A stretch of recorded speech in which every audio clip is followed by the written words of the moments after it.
Questão 7.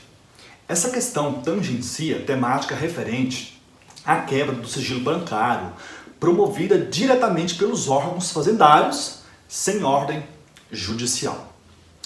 A questão que se impõe é: podem as autoridades fiscais, sem autorização judicial, requerer diretamente ao banco ou instituição financeira acesso à movimentação de ativos, ou tal proceder encontra obstáculo na proteção constitucional ao sigilo de dados bancários, conforme artigo 5º, inciso 10.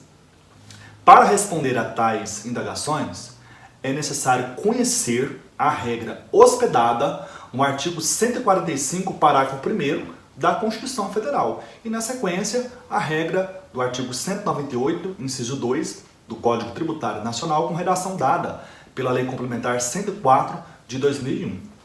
O artigo 145, parágrafo 1º, dispõe: sempre que possível, os impostos terão caráter pessoal e serão graduados segundo a capacidade econômica do contribuinte, facultado à administração tributária, especialmente para conferir efetividade a esses objetivos, identificar, respeitados os direitos individuais e nos termos da lei, o patrimônio, os rendimentos e as atividades econômicas do contribuinte. O artigo 198, inciso 2 do CTN, com redação dada pela Lei Complementar 104 de 2001, dispõe que, no interesse da administração pública, desde que seja comprovada a instauração regular de processo administrativo no órgão ou na entidade respectiva, com o objetivo de investigar o sujeito passivo a que se refere a informação por prática de infração administrativa, pode a Fazenda Pública, portanto, ter acesso ao sigilo de dados. Então, com base nessa breve exposição, vamos responder conjuntamente as letras A e B. A letra A perquire o seguinte: supondo que inexista lei municipal que regulamente o tema, razão assiste ao assessor jurídico? E a letra B, por seu turno, indaga: quais são, na esteira da jurisprudência abalizada do STF, os requisitos necessários para que a Fazenda Pública tenha acesso aos dados bancários do contribuinte, evidentemente sem autorização judicial? A resposta à letra A é sim. Na hipótese de inexistir lei municipal que regulamente a matéria, o parecer do assessor jurídico está correto. Nesse sentido, não existindo lei no âmbito da municipalidade que autorize o acesso às informações protegidas pelo sigilo bancário por parte da autoridade fazendária, a matéria realmente estará sob cláusula de reserva de jurisdição. E quanto à letra B, podemos responder: o Supremo Tribunal Federal, no julgamento das ADIs 2859, 2930, 2386 e 2397 do RE 601314, em fevereiro de 2016, reputou constitucional a Lei Complementar 104 de 2001. Os requisitos legais para que a Fazenda Pública tenha acesso aos dados bancários do contribuinte, independentemente de autorização judicial, são os seguintes: primeiro, existência de processo administrativo instaurado ou procedimento fiscal em curso. Segundo, o exame das informações seja considerado indispensável pela autoridade administrativa competente. Terceiro, haja lei regulamentando o acesso a tais informações no âmbito de cada ente federativo. É importante ressaltar um detalhe: o STF entende que, na hipótese, não há a rigor quebra, mas mera transferência do sigilo, que antes estava sob responsabilidade da instituição bancária ou instituição financeira, e agora o sigilo será compartilhado com a autoridade fazendária. Vamos analisar atentamente a letra C. E se a notificação tivesse sido expedida pelo Ministério Público, Tribunal de Contas do Estado ou por comissão parlamentar de inquérito instituída pela Câmara de Vereadores. Qual seria a orientação adequada? É esse o questionamento da letra C. Vejamos. Primeiro, em relação ao Ministério Público, importante uma breve reflexão que teve como suporte nessa questão um artigo publicado no site do Convur da advogada tributarista Tânia Nigri em 6 de janeiro de 2018.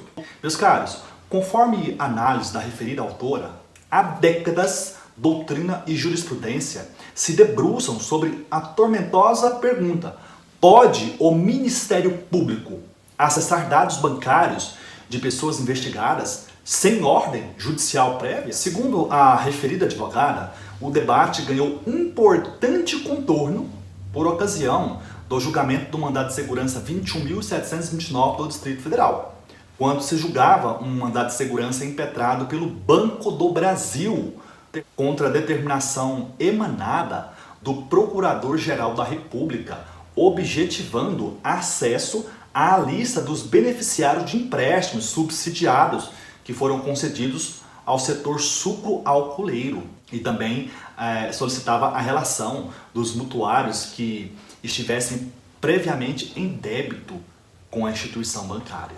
A questão central se referia à possibilidade constitucional de acesso pelo Ministério Público a dados bancários de particulares sem prévia intervenção do Poder Judiciário. O Supremo Tribunal Federal, até então, tinha proferido decisões majoritariamente restritivas, sob o argumento de que, por ser o sigilo bancário espécie do gênero direito à intimidade, deveria haver um terceiro imparcial que analisasse o pedido de acesso. Só que na referida ação mandamental, o Ministério Público sustentou a tese de que a requisição estaria relacionada aos financiamentos concedidos a pessoas jurídicas, não se podendo alegar, no caso, a inviolabilidade da vida privada, acrescentando ainda que a negativa de cumprimento da ordem ministerial violaria os artigos,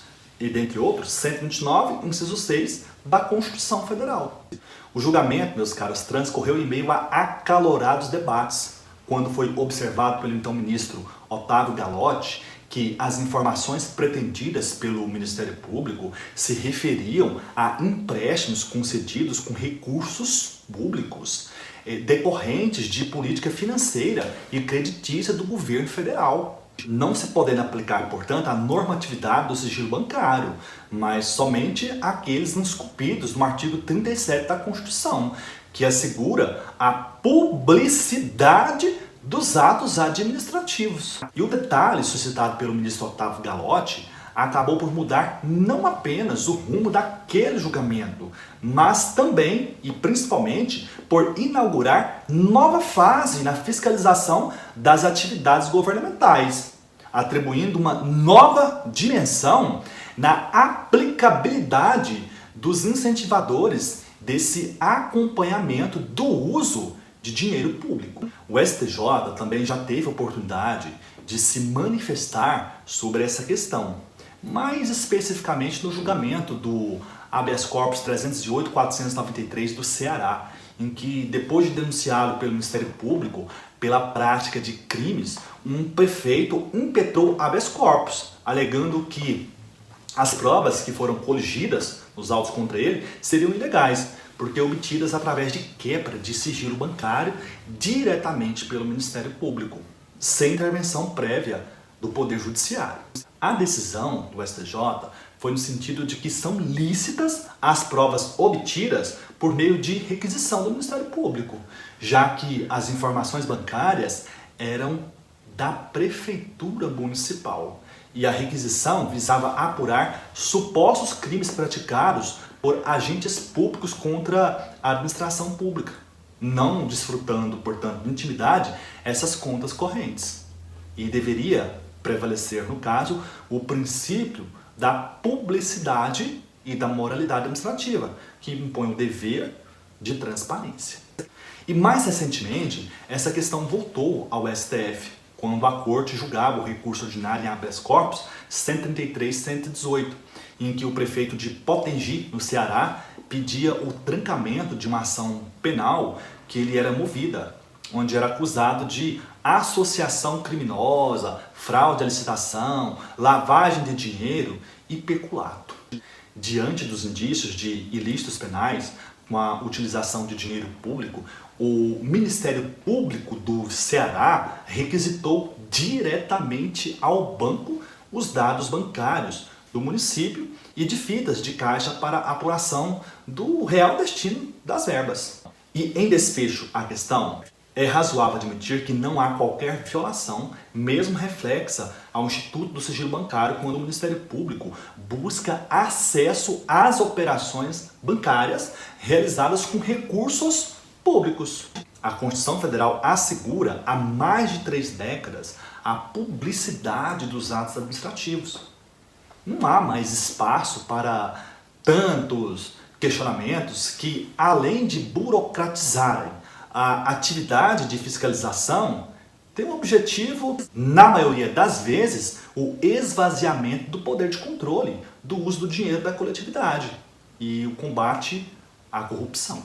E quanto ao TCE, o Tribunal de Contas do Estado, aplica-se integralmente o mesmo raciocínio exposto acerca da atuação do Ministério Público. Agora, quanto às comissões parlamentares de inquérito, o Supremo Tribunal Federal admite a quebra de sigilo de dados bancários apenas pelas CPIs federais e estaduais. Isso porque o artigo 58, parágrafo 3º da Constituição, dispõe que as CPIs terão poderes de investigação próprios das autoridades judiciais, além de outros previstos nos regimentos das respectivas casas. Na estrutura da Federação Brasileira, nós sabemos, os municípios são desprovidos de poder judiciário. Então, com base nessa premissa, a nossa Corte Suprema entende que falece a CPI municipal prerrogativa de requerer a quebra do sigilo bancário dos investigados.